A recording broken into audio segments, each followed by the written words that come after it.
По данным специалистов, на учет в соответствующее отдело МВД Республики в 2017 году было поставлено 68 подростков, в 2018 – 56, в 2019 – 46, в 2020 – 44, в 2021 – 28. В 2022 – 30 человек. Как показывает статистика, количество несовершеннолетних правонарушителей с каждым годом уменьшается. Инспекторы и правоохранительные органы ведут в этом направлении большую работу. Но в то же время необходимо подчеркнуть, что ведется активная работа с родителями, не выполняющими обязанностей по воспитанию несовершеннолетних детей. Количество таких родителей в 2022 году 28 человек. Аналогичный период 2021 года 25 человек. В период пандемии в 2022 году было поставлено на учет милицию общественной безопасности 23 родителя. В 2019 году также 23 родителя, в 2018 году 17 и в 2017 году 15 родителей. С основным докладом выступила старший помощник генпрокурора по надзору за исполнением законов о несовершеннолетних и молодежи Лариса Цулукия. Она отметила, что проводится постоянный мониторинг СМИ и социальных сетей на предмет выявления информации, наносящей вред развитию и здоровью детей, и проводится работа по профилактике правонарушений. Если в 2017 году 27 подростков совершили 23 преступления, то в течение 11 месяцев 2022 10 подростков совершили 8 преступлений. Таким образом, показатель снизился в 3 раза. Основная масса этих правонарушений относится к категории преступлений небольшой и средней тяжести и связана чаще всего с кражами. По всем преступлениям возбуждены уголовные дела и направлены в суды. Как правило, основным видом наказания является штраф. Цулукия отметила, что большой проблемой является бесконтрольное использование подростками смартфонов, которое часто становится инструментом для пропаганды наркотиков и преступного образа жизни. Также ведется большая работа в отношении жестокого отношения к подросткам. Работа по предотвращению насилия в отношении несовершеннолетних является предметом постоянного внимания прокуратуры республики. Однако есть несколько факторов, которые препятствуют успешности мероприятий по профилактике. Например, это особенности несовершеннолетних из физиологии и психологии. Часто несовершеннолетние либо скрывают, что в отношении них были совершены противоправные действия всеми возможными способами, боясь отрицательной реакции со стороны родителей, либо просто не в состоянии осознать, что в отношении них совершены преступления. Значительное число потерпевших несовершеннолетних находится в зависимости состоянии от преступников. В Абхазии в отделах по делам несовершеннолетних работают 35 инспекторов, 98 участковых. Нехватки в специалистах нет. За отчетный период на учете Государственной службы социальной поддержки находятся семьи, в которых проживают более 2000 детей. Чаще всего озвучивались проблемы социально-экономического и социально-демократического характера. Это малоимущие семьи, многодетные семьи, неполные семьи, в частности, мать-одиночка, одинокий отец, либо пожилой опекун, бабушка или дедушка.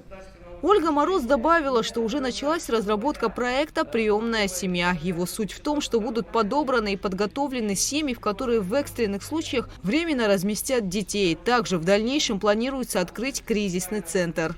В рамках совещания доклад о проделанной работе представила уполномоченный по правам ребенка в республике Мактина Джинджолия. Она рассказала, что одним из приоритетных направлений аппарата является создание уже упомянутого выше республиканского кризисного центра для временного пребывания детей.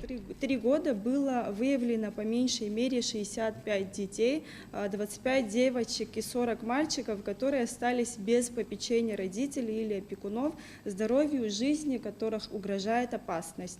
В производстве аппарата находится до 10 заявлений, дети которых находятся в сложной жизненной ситуации без необходимой заботы. Статистика свидетельствует о том, что в среднем каждый год количество детей, единовременно остро нуждающихся в подобном центре, составляет около 10-12 человек.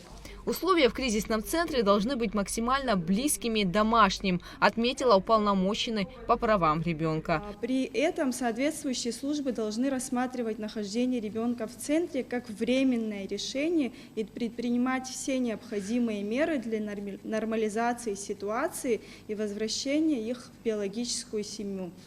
либо нужно работать в направлении устройства ребенка в семью усыновителей на постоянной основе. Джинджолия рассказала, что с момента ее назначения в аппарат уполномоченного по правам ребенка поступило более 45 обращений по различным правовым вопросам, которые были взяты в производство. Большинство нарушений касается прав ребенка при расторжении брака, при определении порядка общения с детьми и определении места жительства. В рамках отчетного доклада уполномоченный по правам человека затронула тему вовлечения несовершеннолетних в опасные онлайн-игры. В связи с чем транспортной прокуратурой была дана рекомендация провести профилактические мероприятия в образовательных учреждениях республики. С августа по сентябрь 2022 года сотрудники аппарата активно работали над созданием материалов для открытых классных часов в общеобразовательных учреждениях Республики Абхазия.